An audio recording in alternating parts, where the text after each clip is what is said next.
Hello दोस्तों, क्या आप जानते हो कि किसी एक्सप्रेशन में अगर x की डिग्री 2 है तो उस एक्सप्रेशन को क्या बोलते हैं? Quadratic expression. चलो आज क्वाड्रेटिक एक्सप्रेशन के बारे में समझते हैं।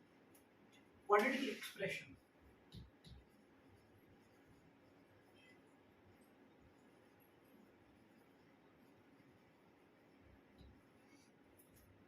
कोई भी एक्सप्रेशन अगर कुछ इस तरह से लिखा जाए ax² plus bx plus c, तो इस एक्सप्रेशन को क्वाड्रेटिक एक्सप्रेशन बोलेंगे। क्यों बोलेंगे? क्योंकि इसकी मैक्सिमम डिग्री 2 है और ये एक वैल्यू होल्ड करता है। क्या इसमें ये जो एक कोफिशिएंट है x² का 0 हो सकता है? मान लो कि 0 हो गया तो क्या ये क्वाड्रेटिक एक्सप्रेशन रहेगा? नहीं रहेगा, क्योंकि यहाँ पर वैल्यू 0 हो जाएगी। ये अपने आप में लीनियर एक्सप्रेशन बन जाएगा। तो a should not be equals to 0। तो क्या सर a की वैल्यू कुछ भी हो सकती है 0 के अलावा? हाँ, a की वैल्यू कुछ भी हो सकती है, पॉजिटिव भी हो सकती है, नेगेटिव भी हो सकती है। यहाँ जो कोफिशिएंट b है इसकी वैल्यू क्या हो सकती है? इसकी वैल्यू भी कुछ भी हो सकती है। मान लो कि 0 है तो 0 पे ये 0 हो जाएगा, लेकिन एक्सप्रेशन क्वाड्रेटिक ही कहा जाएगा। मतलब कि b की वैल्यू रियल नंबर लाइन को कुछ भी यूज कर सकते हैं, c की वैल्यू भी कुछ भी यूज कर सकते हैं। c belongs to r। अब चूंकि ये एक्सप्रेशन है तो ये डिफरेंट x की वैल्यू के लिए इट में give different values of y। Mean to say अगर हम इसको f of x equals to ax² plus bx plus c लिख रहे हैं, तो इसकी अगर x की वैल्यू 0 है तो ये c को बताएगा, x की वैल्यू 1 होगी तो ये a plus b plus c बताएगा। तो अगर हम इसको ग्राफिकली रिप्रेजेंट करना चाहें तो इसका जो कर्व आता है वो कुछ इस तरह से आता है। ये y एक्सिस। अगर हम इसको रिप्रेजेंट करना चाहें x और y एक्सिस पे तो ये कुछ इस तरह से दिखता है। ये जो पॉइंट होता है इसको बोलते हैं रूट्स ऑफ क्वाड्रेटिक इक्वेशन। जब एक्सप्रेशन चेंज हो जाता है रूट्स इक्वेशन में, ये जो पॉइंट होता है इसको बोलते हैं वर्टेक्स। जिस पॉइंट पे ये y एक्सिस को कट करता है उसको बोलते हैं y इंटरसेप्ट। अगर हम बात करें वर्टेक्स की तो वर्टेक्स के कोऑर्डिनेट क्या होंगे? अगर quadratic expression ax² plus bx plus c है तो इसका अगर वर्टेक्स निकालना हो तो इसके वर्टेक्स के कोऑर्डिनेट होते हैं -b/2a, -d/4a। सर इस पे हमने d रिप्रेजेंट किया है, क्या d अभी तक यूज किया है? नहीं किया। ये d क्या है? ये d है हमारा डिस्क्रिमिनेंट।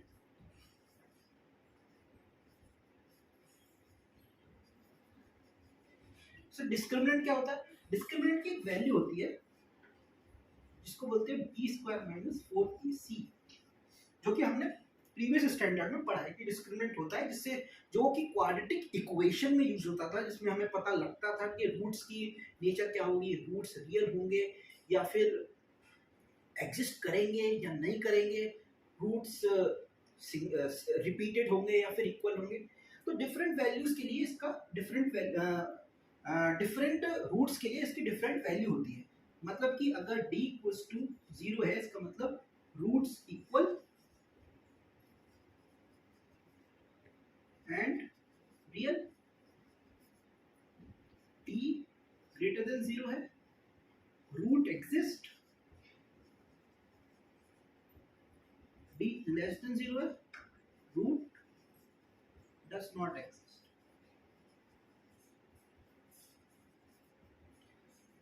Fair enough. अब हम बात करते हैं कि ये जो कर्व बन रहा है ax² bx प्लस c का, क्या ये कर्व इसी तरह से बनेगा या कुछ और पॉसिबिलिटी भी है? नहीं सर, इसकी कुछ और पॉसिबिलिटी भी है। वो आप समझते हैं कि क्या पॉसिबिलिटी है।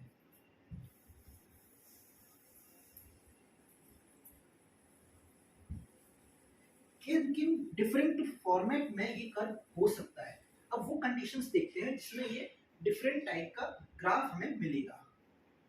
एक कंडीशन तो ये होगी, दूसरी कंडीशन ये हो सकती है कि ये थोड़ा सा एक्स एक्सिस को कट ना करे,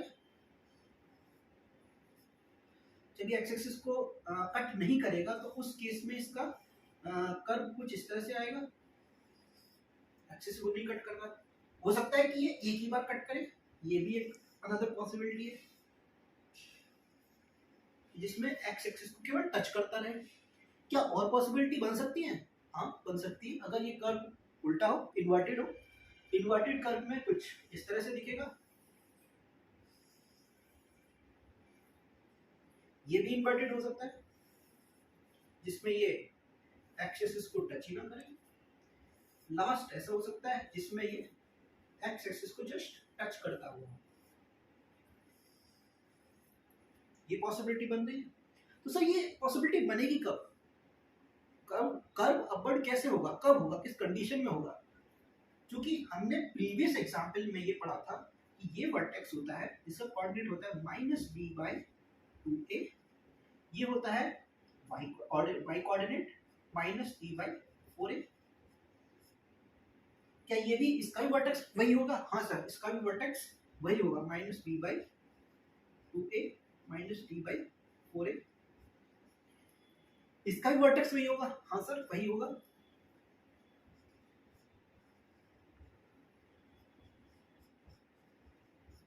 लेकिन ये एक स्पेशल केस है जहां पर b/2a की वैल्यू d/4a की वैल्यू 0 है। d मतलब y axis sorry y coordinate इसका 0 है। बस d/4a की वैल्यू 0 हो जाएगी। अगर हमें निकालना हो, निकलेगा इस तरीके से। क्या यहाँ पे भी वर्टेक्स की वही वैल्यू होगी? बिल्कुल सर, इसमें वर्टेक्स की वैल्यू चेंज नहीं होगी क्योंकि हमने जो वर्टेक्स की वैल्यू निकाली थी वो एक जनरल एक्सप्रेशन से निकाली थी।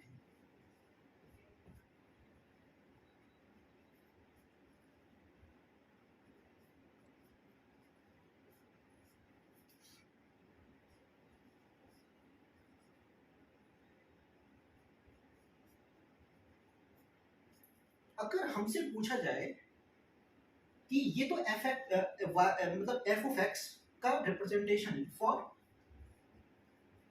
ax square plus bx plus c, जो कि एक पैराबोला आता है। अगर हमसे पूछा जाए कि ये क्वाड्रेटिक इक्वेशन हमेशा पॉजिटिव है तो वो कौन सा केस होगा? हमेशा पॉजिटिव ये है जिसमें किसी भी वैल्यू y की कोई भी वैल्यू नेगेटिव नहीं आ रही है, 0 ये है, एक केस ये। तो ऐसा कब पॉसिबल है? हमने प्रीवियस स्टैंडर्ड में पढ़ा है कि जब ये y एक्सिस x एक्सिस को कट करता है रूट तभी एग्जिस्ट करते हैं। मतलब इस केस में डिस्क्रिमिनेंट कितना होगा इसका डिस्क्रिमिनेंट नेगेटिव होगा जब हमेशा पॉजिटिव होता है। अगर हमसे पूछा जाए कि सर हमेशा नेगेटिव कब होगा, तो उसका कंडीशन ये बनेगी, तो उस केस में डिस्क्रिमिनेंट क्या हो जाएगा?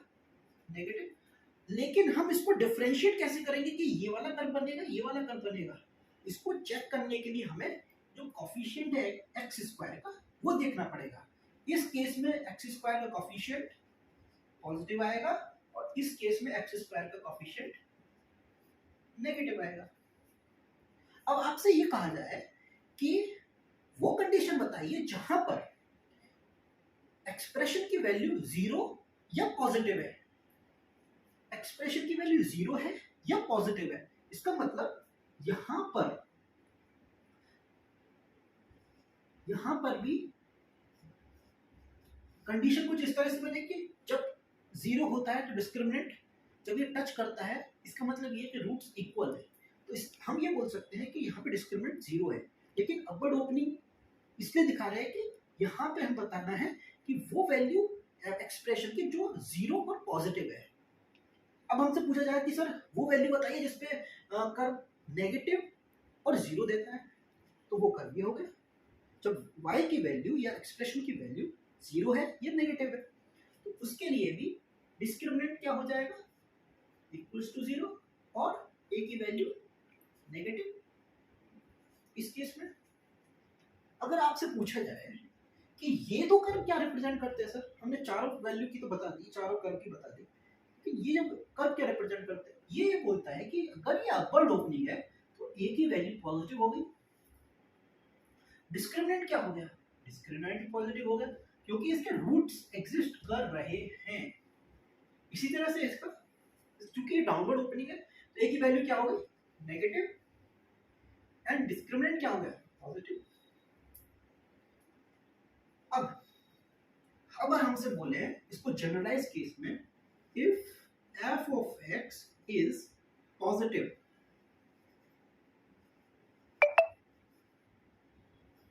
फॉर ऑल एक्स, तो हम क्या बोलेंगे कि sir F of X positive है फॉर ऑल एक्स, तो कंडीशन ये बनेगी A greater than A positive and discriminant negative.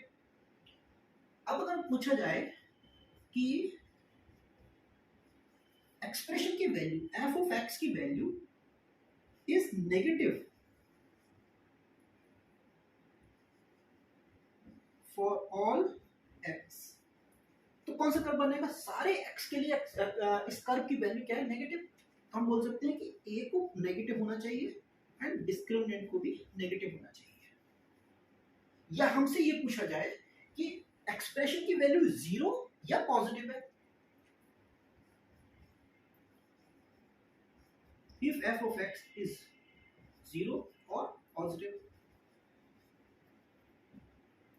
इस केस में कंडीशन क्या बनेगी, A is positive and intersection discriminant is equals to zero. इसी तरह से एक केस ये हो गया जहां पर F of X is zero और नेगेटिव, तो हम बोल सकते हैं कि इसके लिए ए को नेगेटिव होना चाहिए एंड डिस्क्रिमिनेंट को जीरो होना चाहिए। इस अभी तक की चीज को समझने के लिए अभी तक हमने क्या समझा, इसके लिए एग्जांपल समझते हैं, एग्जांपल देखते हैं तो उससे ज्यादा क्लियरिटी आएगी इसमें।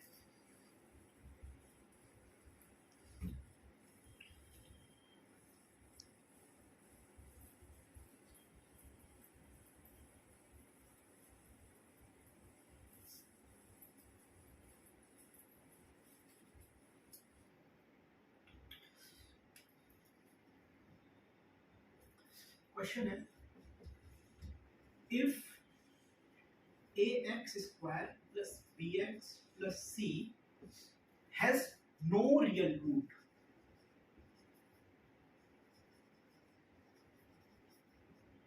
it does not have any real root, so what to prove,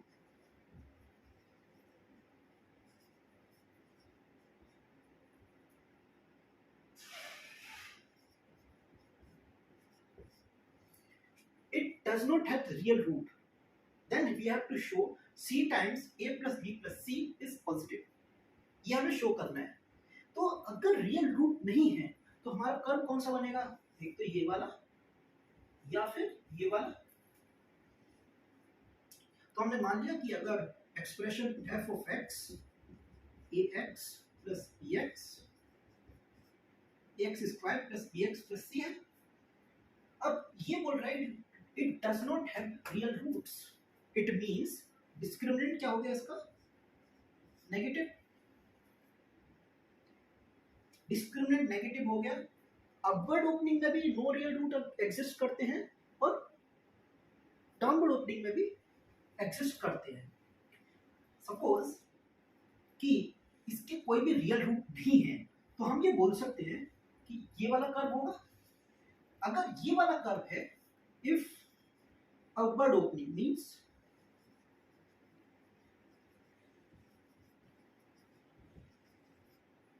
means a is positive, a positive होगा तो क्योंकि रियल रूट तो है ही नहीं, डिस्क्रिमिनेंट इसका ऑलरेडी नेगेटिव है,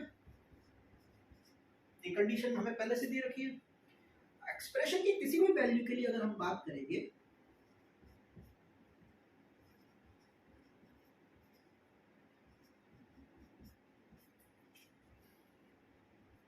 तो ये किसी भी वैल्यू के लिए पॉजिटिव होगा जब ये अपवर्ड ओपनिंग रहेगा।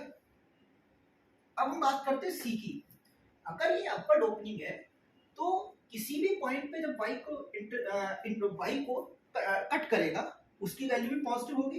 It means C is also positive and C is also positive. अब चूंकि हमें ये वाला लेके आना है, इसका मतलब ये है कि f of 1 की वैल्यू कितनी होगी,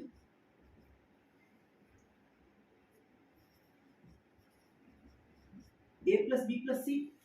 क्या डिस्क्रिमिनेंट नेगेटिव होने पर सारी वैल्यू पॉजिटिव होंगी? तो f of 1 पर वैल्यू पॉजिटिव होगी. f of 0 पे क्या होगी? f of 0 क्या होता है? a 0 हो जाएगा, c बचेगा. अब f of 1 positive, f of 0 positive, because ये y इंटरसेप्ट को जब करेगा, जब x 0 होगा तो वो c की वैल्यू बनाएगा, f of 1 a plus b plus c बनाएगा. तो ये बोल सकते हैं इस केस में f of 1 का भी प्रोडक्ट, f of 0 का भी प्रोडक्ट पॉजिटिव होगा. f of 1 क्या है? a plus b plus c. f of 0 क्या है? c. ये पॉजिटिव हो गया. यह है केस 1. केस 2 क्या आएगा? when a is negative. ये वाला कब? a नेगेटिव है, दिया हुआ क्या है? Discriminant also negative. जब a नेगेटिव है, डिस्क्रिमिनेंट नेगेटिव है, तो ये बोल सकते हैं f of 1 क्या होगा?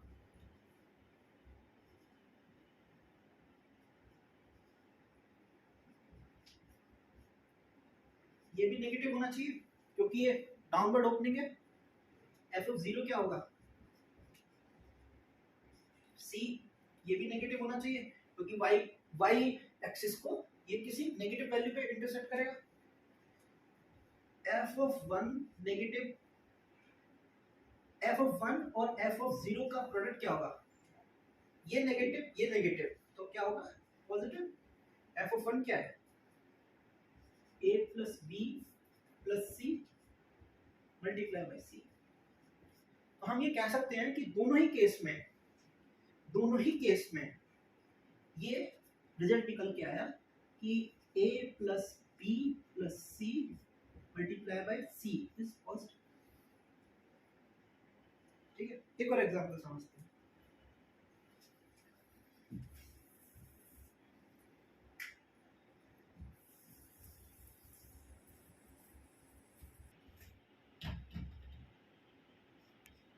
find the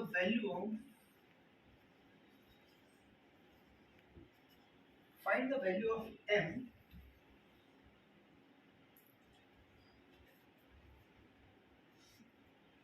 in the equation x square plus 6 x plus 4m plus 12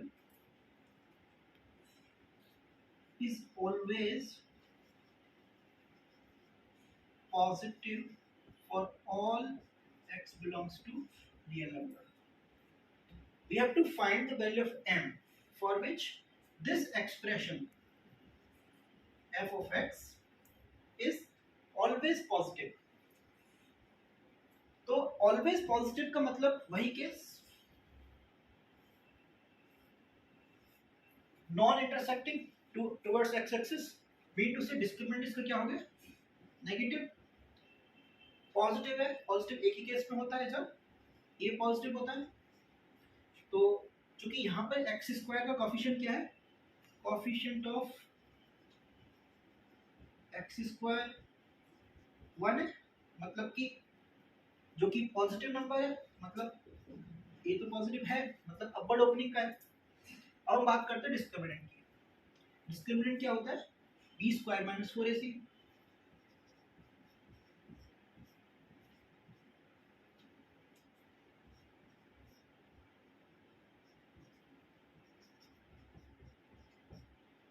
a की वैल्यू 1 है, ये क्या होनी चाहिए? नेगेटिव. इसको सॉल्व करते हैं.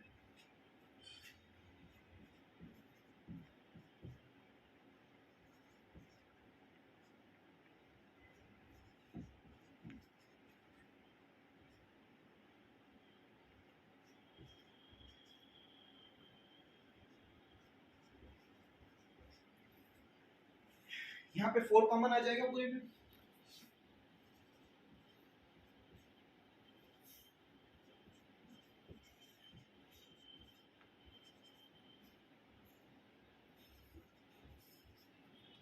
इसको इधर ही रखने देते हैं।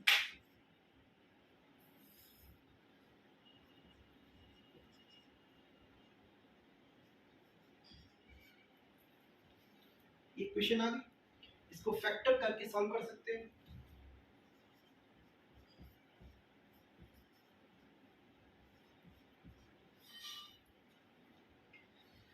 इसकी फैक्टर क्या है, 1 और 2, फैक्टर 1 और 2 आ गए।